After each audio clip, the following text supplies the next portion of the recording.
Ben in Whitehorse, Canada. That sounds cool.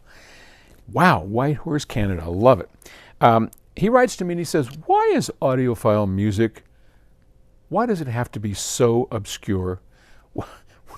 When you look at companies like Telarc, B&W Music, and now you're on Octave Records, it's almost always classical and obscure music. I can think of many band-worthy for a good recording, like Tracy Chapman, Walk the Moon, Mumford & Son.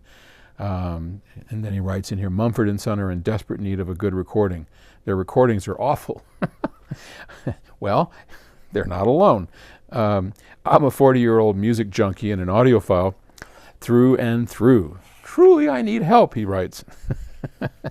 I love our community. The state of current mass recordings are so flat and so lifeless, they lack dynamics and imaging. My daughters, 15 and 19, love music as well and have noticed the same thing. So it's not just me. Don't get me wrong, there are some of the great recordings that I love from those studios, like Sarah Kay, B&W Music, Time Warp Telarc, the Zuo Bailey from Octave. But I hate being pigeonholed into a narrow category of music just because I want and need quality recordings. Why can't we get some famous artists in here to make their music on Octave Records? Well, because we're just a little weedy label. It is, I mean, we do our best. We just launched Scabaret, which I'm really proud of. Scabaret, Scott and Amy Ferris, that is definitely not pigeonholed into this category that you're talking about. I mean, it's brilliant, original music, well recorded. It's really awesome.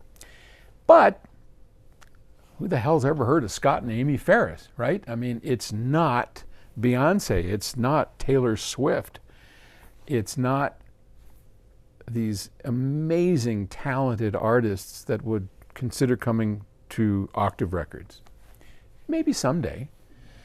And it's not like we wouldn't want them. We'd love to have Tracy Chapman or any of these folks show up.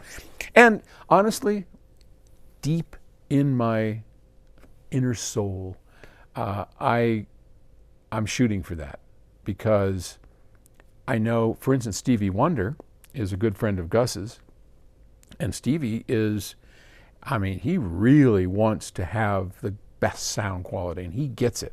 He truly gets it. And maybe someday he will be. Victor Wooten, the fabulous bass player, has been up here blown away with DSD, wants to come and record something.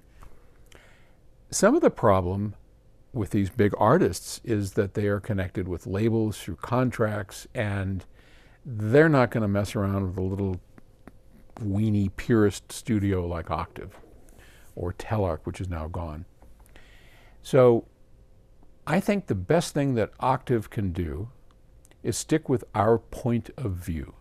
And our point of view is that we are going to make Purist recordings that are musically exciting, and we're going to pick up the best artists that we can in order to make those.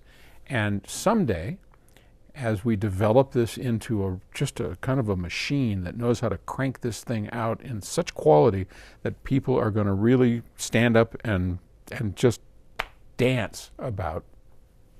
As that happens, maybe a Victor Wooten, maybe a Stevie Wonder will say, hey label, I'm going to go over these guys and I'm going to spend a couple of weeks and record over there because I want that quality for my recordings.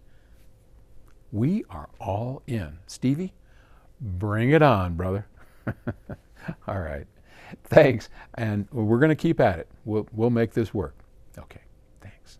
Bye.